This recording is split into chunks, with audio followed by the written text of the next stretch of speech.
Hi,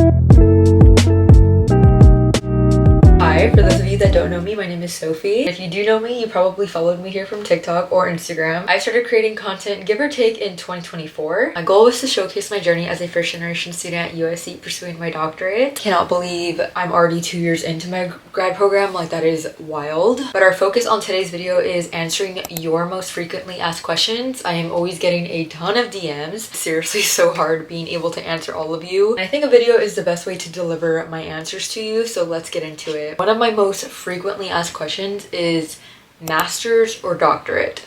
Even I don't really know. Oh, brother, this guy stinks! If you know me, the plan was never to go for my doctorate. I always wanted to go for my master's. I told myself I can never see myself doing my doctorate because that is way too much schooling. I didn't even know what prerequisites were until I had a friend in healthcare who told me about it. Thank God I had that friend in undergrad, or else it probably would have taken me a lot longer to navigate the school system because it's hard. It's hard out here. I applied to 3 different schools in California, got into all 3. 2 of those schools were master programs, and one of them was a doctorate program, that being USC. Didn't even think I had a chance to get into USC considering my application. I knew I was applying late, my GPA wasn't the best, but with that being said, I had a ton of experience in different settings in occupational therapy that definitely backed me up in my application. So then I got into both of those master programs. I was on the waiting list for USC for a hot minute. Like, I was like, yeah, this is not gonna happen. I'm not gonna get into this program. I decided to travel that summer, so I was kind of like, like, I don't really care if I get in. Even if I do get in, I'm gonna say no. I kept saying that. I was like, if I get into USC, I'm gonna say no. That was a total lie because now I'm at USC. I remember when USC called me, it was on my boyfriend's birthday. Crazy. They called me and were like, hey, like, you got off the waiting list. Our orientation is in 2 days. You have to make a decision within like 40 hours, like something crazy short. And I was like, girl, what? Like, how am I supposed to make a decision in like 20 hours? Like, I don't even know how many hours it was. I remember I couldn't even focus. I felt so bad for my boyfriend because it was his birthday and I was like, I don't know what to do. Like, I was just going crazy. And then the fact that orientation was like in 2 days was like actually madness. So I was like, you know what? I'm gonna accept this offer because when the hell am I ever gonna get accepted into a doctorate program at USC ever again? Why would I not take this opportunity? I remember I pulled up to orientation. They had nothing of mine. Like, they did not have my name on the list. They did not have my name tag. Like, it was a hot mess for me. But other than that, I remember I was like, okay, let's see like if I feel like I fit in or if the staff is welcoming to me. I wasn't fully accepting USC at the time. I was like, if I like it, then I'll accept it fully. But if I don't like it, then I'll still go for my master's. I remember like the first semester for sure was really rough for me. Overcoming that imposter syndrome took a long time. Like, it took a long time. Like, I still sometimes feel it, but like, it's definitely been a process trying to get over those fears, but confidence is everything. And so now we're here, baby.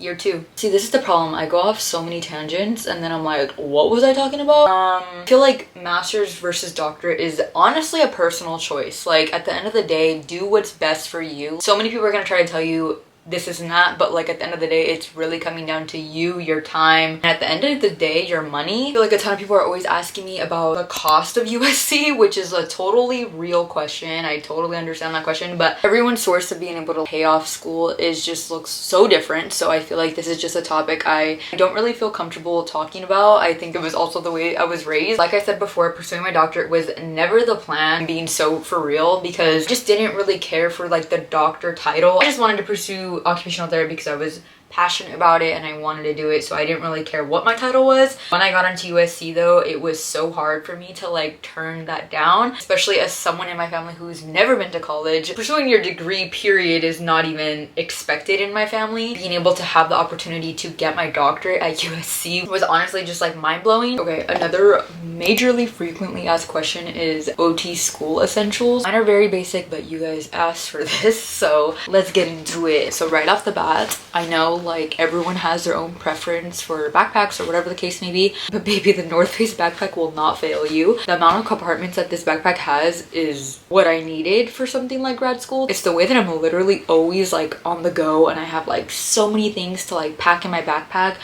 And this backpack literally has it all. Of course, my laptop. Love this case so much. It's literally giving diva in grad school, and that's exactly what I am. I have the 15-inch MacBook, I believe Air. Started off with my MacBook Pro, then I switched over to MacBook Air. Both were great options. What I love most about this laptop is the chip is M4. I think I'm saying that right, which means that the battery lasts all day. Like, I literally will charge it once and I'm fine. You will never really catch me in class ever charging my laptop unless like I forgot to charge it the night before. Charging all my devices the night before I go to school is like key for me before I go to bed. Like, if I don't do that, something is definitely wrong. I also started off with the basic one. I think I started off with the 12-inch. I think that's the I hope I'm getting the measurements right. Started off with the traditional MacBook, then I switched over to the MacBook 15-inch, and when I tell you I will never switch back to the 12-inch, I will never switch back to the 12-inch. The 15-inch has been a game changer, especially because I'm always having like 1,000 tabs open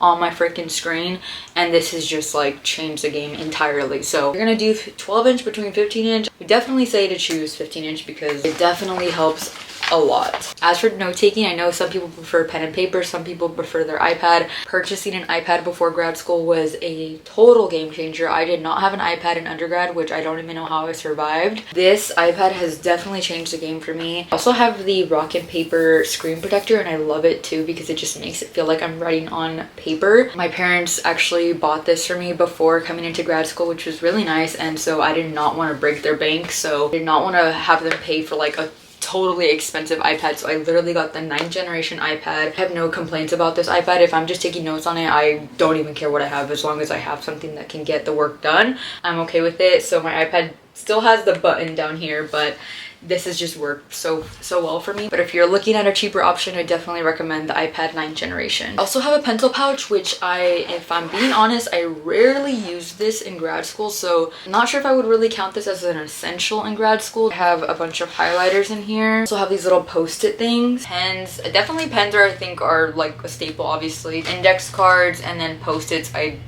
rarely use the post-its. Okay, which gets me into our next question, best study tips. This is like a hit or miss question because everybody studies differently. I feel like I don't have any crazy study tips, but a ton of people are always asking this, so here are my top study tips. I remember my first semester I asked this one kid in my class, I was like, what are your study tips, because I see you always be getting A's. He told me after every lecture he would go home, review the lecture again, but this time writing flashcard notes, so that way it's like fresh in your mind still, and then you're writing flashcard notes on top of that. Doing that, I definitely saw the best results, but it can be hella tiring because when you come back from such a long day of classes, my days at school consisted of days from 9 to 4:30 every single time we had class. Definitely in my first semester, I utilized that method a lot more for like heavier classes like my neuroscience class, and I definitely saw the best results when doing that. Also, Quizlets is something that I definitely utilized throughout grad school for my exams. It can be really tedious and really time consuming making Quizlets. I think the result of making questions though is really beneficial. Sometimes I would utilize some of my classmates' Quizlets, and that was really helpful. There's always that one person that makes really good Quizlets because they make really good questions. So the whiteboard method too, loved being able to write everything out. The recall method, like just recalling everything that you've learned. Always utilize Monomics because the amount of material that you really need to like consume is a lot, so definitely utilizing those is one of my favorite ways to study. And then again, this might be just a basic one, but do not skip slides. I don't know, for me, I feel like studying every slide is way better